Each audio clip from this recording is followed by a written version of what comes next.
Hello there. Thanks for being with me. It's Mark Albert. Today we're going to look at what's the most efficient way to set up $1.5 million worth of RRIF between a husband and a wife. So you're about to retire, you have your RSPs, you have to convert them to a RRIF. So how would you set that up? Well, this is the story right now. Let's say we got a retired couple.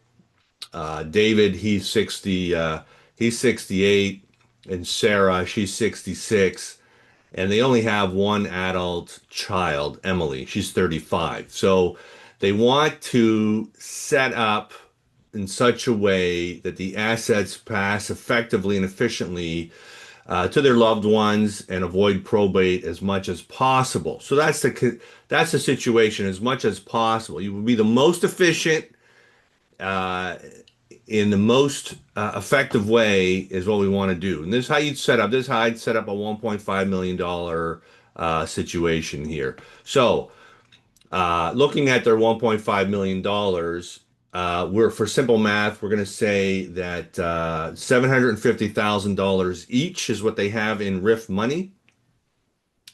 Now they have to convert the RIF from an RSP to a RIF before the end of the year that they turn 71. So right here, they've just decided to RIF it earlier, so they got a total of 1.5 million. So this is how I would do it. So first of all, I would set up the each spouse on each of their paperwork for their contract, their RIF contract. I'd set them up as a successor annuitant.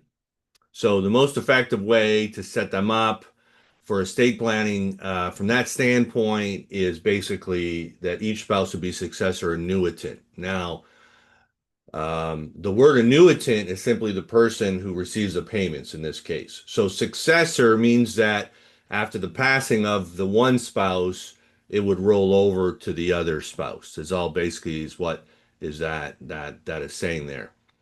So here's why that is the most effective, most tax efficient way to administratively proceed with this. So from a tax deferral standpoint, the one spouse dies, uh, you provide the financial institute with your death certificate.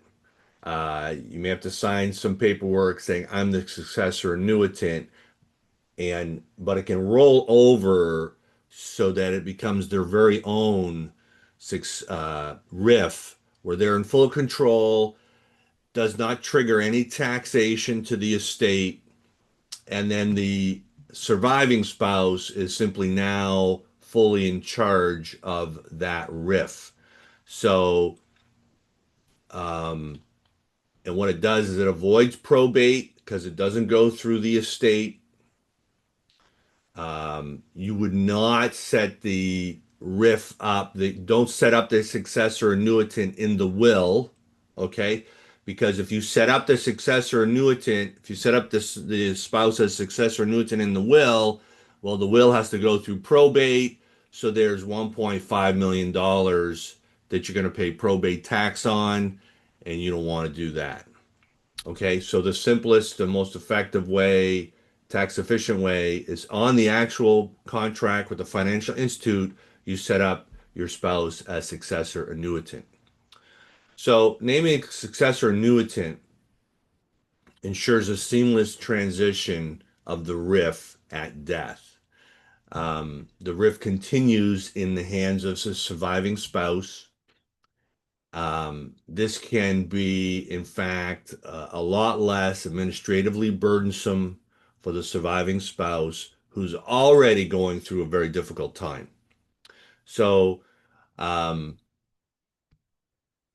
the successor annuitant, while the successor annuitant spouse gains full control of the RIF. So they have the ability to adjust the withdrawal schedule. I would probably keep it at the minimum unless there's a reason to go beyond the minimum.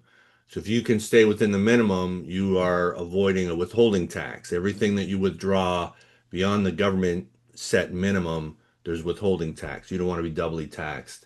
if you're able to. The spouse also, they have the ability to change the investments. Sometimes one spouse was a bit more aggressive with their investment portfolio, and then it goes to the more conservative spouse who might be the one living, and they can readjust. They should reevaluate the risk tolerance there and reset that based on their where they're at.